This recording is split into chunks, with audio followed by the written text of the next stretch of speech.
शुरू करो। आज मुझे खुशी है, अरविंद जी आए हैं, मान साहब आए हैं, आपके राज्यसभा के मेंबर जी, इनका मैं स्वागत कर रहा हूं। और क्यों आए अलग बताने की आवश्यकता नहीं है। बहुत दिनों से हम मिलना चाहते थे और बीच में मैंने जैसे कहा कि पूरे देश में से जो प्रमुख नेतागण हैं वो संपर्क करना चाहते हैं, कर भी रहे हैं। मेरी बात हो रही है और अपने देश को अधिक मजबूत बनाने के लिए हम मिलकर क्या कर सकते हैं, यही हमारे बीच में एक जो विचारधारा कहते हैं वही विचारधारा है कि देश को अधिक मजबूत कैसे बनाया जाए। खैर, मैं तो हमेशा आपके साथ बातें करते रहता हूँ, आगे भी करूँगा, लेकिन मैं अरविंद जी को कहूँगा, विनती करता हूँ कि अरविंद जी आप आए हो, आप बताएं। सब लोगों को मेरा नमस्कार। सबसे पहले मैं उद्धव जी का बहुत बहुत शुक्रिया अदा करता हूँ कि आज उन्होंने मुझे, भगवंत मान साहब को, संजय सिंह को, राघव चड्ढा जी को, हम लोगों को अपने निवास स्थान पे चाय पे आमंत्रित किया और उनके साथ काफ़ी विषयों के ऊपर चर्चा हुई। उद्धव जी से मिलने का मेरा बहुत दिनों से मन था। खासकर कोरोना के दिनों में मुझे याद है कि जब कोरोना पीक पे था उस वक्त हम सब लोग एक दूसरे से सीख रहे थे और जिस तरह से उद्धव जी ने और उनकी सरकार ने बॉम्बे में और पूरे महाराष्ट्र में कोरोना को कंट्रोल किया वो बहुत काबिले तारीफ था। और मुझे ये कहने में बिल्कुल भी संकोच नहीं है कि हम दिल्ली के लोगों ने बॉम्बे से और महाराष्ट्र से बहुत कुछ सीखा। इनकी कई सारी प्रैक्टिसेस होती थी जो कि बहुत अच्छी थी, जिनको हम दिल्ली में अपनाते थे, दिल्ली में हम उसको लागू करते थे। बहुत दिनों से मेरी इच्छा थी इनसे व्यक्तिगत तौर पे मिलने की और आज मुझे व्यक्तिगत तौर पे इनसे मिलने का, पूरे परिवार, आदित्य जी से मिलने का, पूरे परिवार से मिलने का सौभाग्य प्राप्त हुआ। और हमने बहुत सारी चीज़ों के ऊपर चर्चा भी की। आज देश के जो हालात हैं उनके ऊपर हमने चर्चा की। आज देश का युवा जो है वो बेरोज़गारी से बुरी तरह से त्रस्त है। पढ़ लिख के लोगों को, बच्चों को नौकरी नहीं मिल रही है। बड़े बड़े उनसे वादे किए गए थे कि 2 करोड़ नौकरी देंगे, 4 करोड़ नौकरी देंगे, बच्चों को नौकरियां नहीं मिल रही हैं और युवा जो है दर दर की ठोकरें खा रहा है। लोगों के घर का खर्चा नहीं चल रहा, इतनी महंगाई हो गई है, इतनी ज़्यादा महंगाई हो गई है कि लोगों को अपना आमदनी बढ़ नहीं रही है और लोगों का खर्चे बढ़ते जा रहे हैं, चीज़ें महंगी होती जा रही हैं। जिस तरह से मौजूदा केंद्र सरकार कुछ चंद पूंजीपतियों को फ़ायदा पहुंचाने के लिए एक तरह से पूरे देश को गिरवी रख रही हैं, सारे देश के संस्थानों को बेचती जा रही हैं। अब एक बहुत बड़ा आज सुनने में आया है कि LIC जो है वो LIC भी अब धीरे धीरे घाटे में जाने लगेगा। करोड़ों करोड़ों लोग, जिन लोगों ने अपनी पूरी जमा पूंजी LIC के अंदर जमा कराई थी, उन लोगों का क्या होगा। इन कई सारे विषयों के ऊपर चर्चा हुई, देश के गंभीर हालात के ऊपर चर्चा हुई। हमारा देश तभी आगे बढ़ेगा जब हम एक दूसरे से सीखेंगे। हमें एक दूसरे से लड़ना नहीं है, हमें एक दूसरे से सीखना है। इस देश की जितनी भी समस्याएं, उन सारी समस्याओं का समाधान कहीं ना कहीं देश के अंदर है, पर यह है कि हम आपस में मिलते नहीं, आपस में चर्चा नहीं करते हैं।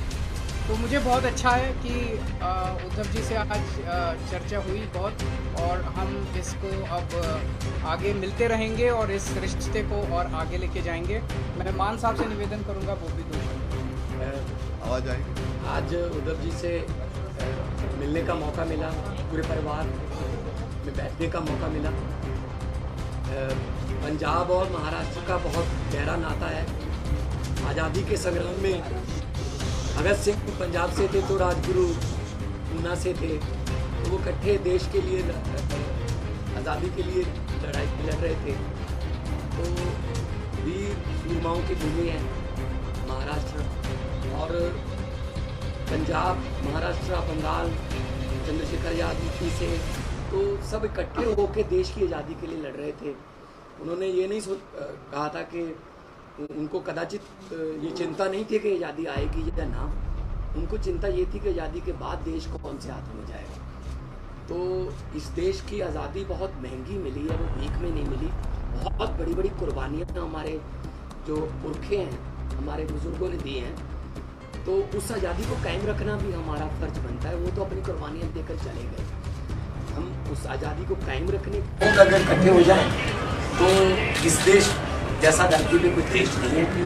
तो पूरे देश के 130 करोड़ लोगों का जो कल्याण कैसे हो, हर घर के चूल्हे को जो है वो आटा मिले, हर घर में आग जले, चूल्हे में रोजगार मिले और तरक्की हो, तंदुरुस्ती हो, इन मुद्दों पे बात हुई और अच्छा लगा।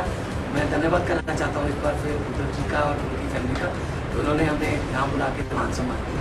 आप आते रहिए। अरविंद जी, बीएमसी चुनाव को लेकर कुछ बात हुई है क्या? आपकी पार्टी भी काफ़ी तैयारी कर रही है बीएमसी चुनाव लड़ने के लिए, इसके बीच पर कुछ बात हुई है? इस देश में एक पार्टी है जो 24 घंटे चुनाव की सोचती है। हम 24 घंटे चुनाव के लिए सोचते हैं, हम देश की सोचते हैं। हमारे सामने देश है, हमारे सामने इस देश के बेरोजगार युवा हैं, हमारे सामने किसान है, हमारे सामने वो गृहिणी है जिसका पति हर महीने पैसे ला के देता है और उसका खर्चा नहीं चलता। 20 तारीख के बाद उसको पता नहीं अगले 10 दिन कैसे बीतेंगे। उन मुद्दों के ऊपर चर्चा हुई। जब चुनाव आएंगे चुनाव की भी चर्चा करेंगे, पार्टी है, हम चुनाव तो लड़ेंगे, उस टाइम चुनाव की भी चर्चा करेंगे, पर हम उस पार्टी की तरह 24 घंटे चुनाव की बात नहीं करते। पॉलिटिकल सिनेरियो महाराष्ट्र में चल रहा है, इसमें मैं एक ही चीज कहूंगा, अभी पिछले दिनों जो कुछ घटनाक्रम घटा, उद्धव जी की पार्टी की चोरी हो गई, उनका सिंबल चोरी हो गया, उनका नाम चोरी हो गया, उनका सारा जो था वो सब चोरी करके ले गए। और मैं एक ही चीज़ कहना चाहता हूँ, इनके पिताजी शेर थे और ये शेर के बेटे हैं, तो पूरा महाराष्ट्र इनके साथ है और मैं पूरी उम्मीद करता हूँ कि सुप्रीम कोर्ट से इनको न्याय भी मिलेगा। और मेरा अपना मानना है कि ये सारे आने वाले चुनाव जो हैं वो स्वीप करने जा रहे हैं उद्धव ठाकरे। तो सर आप क्या सोच रहे हैं कि आने वाले समय में अगर महाराष्ट्र में चुनाव लड़ते हैं तो उद्धव जी के साथ आप अलायंस करेंगे, क्या सोच रहे हैं? जब चुनाव आएगा आपको सारी बातें बताएंगे। लेकर के आज बहुत पॉलिटिक्स देखने को मिला है फिर से, और कई फाइल भी हो गए, इस तरीके की खबर है स्टैंडिंग कमेटी इलेक्शन। मैं क्या बताऊं, ये तो आप उनसे पूछिए। गुंडागर्दी के सिवा उनको कुछ काम नहीं आता है। अगर वो इतना देश की जिम्मेदारी उन लोगों को दी हुई है, अगर वो देश के बारे में सोचें तो देश बहुत तरक्की कर सकता है। चारों तरफ गुंडागर्दी, चारों तरफ ये, इससे देश आगे नहीं बढ़ता। हम आपस में क्यों लड़ते हैं? हम आपस में इतनी गुंडागर्दी क्यों कर रहे हैं ये लोग? भाई जब दिल्ली की जनता ने 134 सीट हमको दी, 104 सीट उनको दी, तो मेयर तो हमारा ही बनना चाहिए। 2.5 महीने से मेयर ही नहीं बनाया, डिप्टी मेयर तो हमारा बनना चाहिए, स्टैंडिंग कमेटी तो हमारी होनी चाहिए, बना ही नहीं रहे। रोज लड़ते हैं। बताओ, मेयर का चुनाव कराने के लिए अगर हमें सुप्रीम कोर्ट जाना पड़ेगा, ये तो दुख की बात है। अरविंद जी, एक सवाल ये था कि विपक्ष के नेता लगातार आरोप कर रहे हैं कि सेंट्रल एजेंसियों का इस्तेमाल किया जा रहा है। दिल्ली का सिनेरियो, महाराष्ट्र का सिनेरियो, इस विषय पे आपकी उद्धव जी से कुछ गंभीरता से डिस्कशन हुआ है? देखिए, कायर लोग इस्तेमाल करते हैं, ईडी और सीबीआई और ये सारी एजेंसीज का इस्तेमाल कौन करता है? कायर लोग करते हैं। करने दीजिए उनको, उन्हें हमसे डर लगता है तभी तो करते हैं। आपके घर ईडी नहीं आई, आपके घर सीबीआई नहीं आई, इनके घर आती है, मेरे घर आती है। परसों ये कह रहे हैं मनीष सिसोदिया को गिरफ्तार कर लें, हमें कोई फर्क नहीं पड़ता। जनता देख रही है। अंत पंत में सच्चाई की जीत होती है, झूठ झूठ होता है, सच्चाई की जीत होती है। भगवान मान जी, आपसे सवाल है, जिस प्रकार से पंजाब में हिंसा हुई है, नारा स्टेशन को जो है वो हाईलाइट कर लिया गया, उसके बाद वहां पर पुलिस वालों को भी पीटा गया, एक एफआईआर नहीं रजिस्टर हुई है, क्या कुछ कहेंगे? देखिए, आप लोगों के पास यहाँ गलत सूचनाएं हैं। लॉ एंड ऑर्डर पंजाब में कंट्रोल में, पंजाब पुलिस सक्षम है और पंजाब का जो सोशल कॉन्टेक्ट है उसमें गोलियां भी चली 10 साल, बम भी फूटे, लेकिन पंजाब का जो भाईचारा है आपस में, वो लोग मिलके रहना पसंद करते हैं। अमन शांति वाला हमारा स्टेट है और बहुत बड़ी बड़ी इंडस्ट्रीज अब वहाँ पे इन्वेस्ट करने लगी हैं, क्योंकि पहले किसी खास फैमिली के साथ एमओयू होता था। अब पंजाब के 3 करोड़ लोगों के साथ जो है वो एमओयू हो रहा है। पंजाब को नंबर 1 स्टेट हम बनाने में अपनी तरफ से हमारी गारंटी थी। जब अरविंद जी और हम सारी टीम चुनाव प्रचार कर रहे थे तब हम गारंटियाँ दे रहे थे, बिजली मुफ्त की गारंटी, कच्चे मुलाजिमों को पक्के करने की गारंटी, रोजगार की गारंटी। तो मैं तो मतलब यही कहूँगा कि लंबे सफर को मीलों में मत बांटिए, कौम को कबीलों में मत बांटिए। एक बहता दरिया है मेरा भारत देश, इसको नदियों और झीलों में मत आप पे उद्धव जी एक सवाल 2024 में आगे